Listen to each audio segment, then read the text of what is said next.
Hi friends, இது Monday morning. டிஃபனுக்கு வேர்க்கடலை சட்னியும் இட்லியும் பண்ணிடலான்னு சொல்லி வேர்க்கடலை எடுத்து வறுக்க ஆரம்பிச்சிட்டேன். நான் வேர்க்கடலை வெளியெல்லாம் வாங்க மாட்டேன், மாமியார் ஊர்லேருந்து கொடுத்து விடுவாங்க. அதை நான் நல்லா காய வச்சு உரித்து ஒரு டப்பாவில் போட்டு வச்சுப்பேன். என் ஹஸ்பண்டும் டிஃபன் சாப்பிட்டுட்டு சரி ஓகே நான் ஆஃபீஸ் கிளம்புறேன் அப்படின்னு சொல்லிட்டு கிளம்பிட்டாங்க. போகிறதுக்கு முன்னாடி ஃபிஷ்ஷுக்கு ஃபுட்டுலாம் போட்டிருக்கா அப்படின்னு பார்க்காம அவங்க கிளம்பவே மாட்டாங்க. அவங்களுக்கு ஒரு பாயை சொல்லி விட்டுட்டு பாப்பாவுக்கு வேறு குளியல் பொடி காலியாக போகுதுன்னு சொல்லிட்டு ஏற்கனவே நாங்கள் வேணுங்கிறதெல்லாம் வாங்கிட்டு வந்து வச்சுருந்தோம்.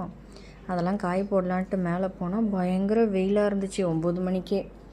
அப்பாடா அப்படின்னு சொல்லிட்டு அதை வச்சுட்டு செடிக்கெல்லாம் கொஞ்சம் தண்ணி ஊற்றலான்ட்டு போனால் அது ரொம்ப வாடி போயிருந்துச்சு. ஃப்ரெஷ்ஷாக இருந்துச்சு தக்காளி செடி, புதினா, கொத்தமல்லின்னு.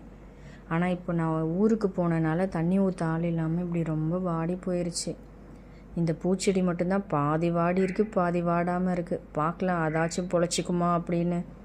சரின்னு சொல்லிவிட்டு இந்த தண்ணி ஊற்றுற வேலையெல்லாம் முடிச்சுட்டு சரி காய வைக்கலான்ட்டு பாப்பா நியூஸ் பேப்பர்லாம் போட்டால் காற்றடிச்சு நியூஸ் பேப்பர்லாம் பறந்துச்சு. ஏற்கனவே வெட்டி வேறு, பூலான் கிழங்கு, அப்புறம் பச்சைப்பயிறு எதெல்லாம் நான் போட்டு அரைப்பேனோ அதெல்லாம் வாங்கிட்டு வந்து வச்சுருந்தேன். அதெல்லாம் பாப்பா ஒன்று ஒன்றா போட்டு காய வைக்கிறேன்னு சொல்லிட்டு கொஞ்சம் கொஞ்சமாக கட் பண்ணி கொட்டிகிட்டே இருந்தா.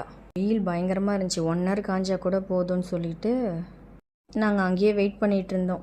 ஏன்னா 2 பேர் இருக்கானுங்க. ஒருத்தன் அணில், நான் என்ன காய போட்டாலும் கண்டிப்பாக அதை என்னென்னு டேஸ்ட் பண்ணாமல் போவே மாட்டான். இன்னொன்று புறா, நான் கோதுமையிலேருந்து என்ன காய போட்டாலும் அவளும் எடுத்து சாப்பிட்டுட்டே இருப்பாள்.